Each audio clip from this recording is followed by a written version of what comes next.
تو حضور اکرم صلی اللہ علیہ وآلہ وسلم آپ کے ساتھ آپ کا بے مثال تعلق تھا، بے مثال لنک تھا۔ اور حضرت ابوبکر صدیق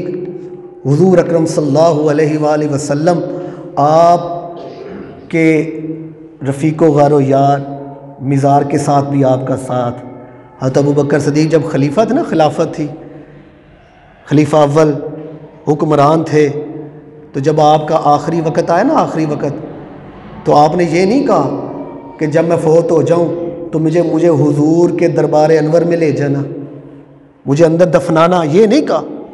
کہ مجھے لے جانا میری قبر حضور کے قبر کے ساتھ بنانا، یہ نہ کہا۔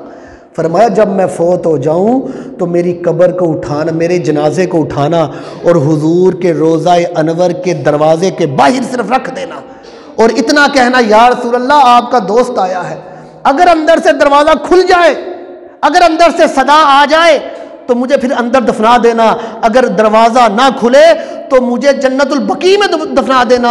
وہ صحابہ فرماتے ہیں جب حضرت ابوبکر صدیق دنیا سے چلے گئے، ہم نے آپ کا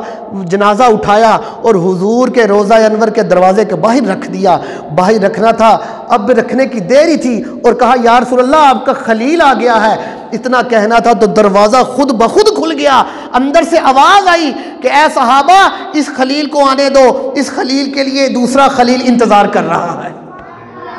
تو میں خود دروازہ کھل گیا، اور حضرت ابوبکر صدیق کو حضور کے روضہ انور میں حضور کے ساتھ دفنا دیا گیا۔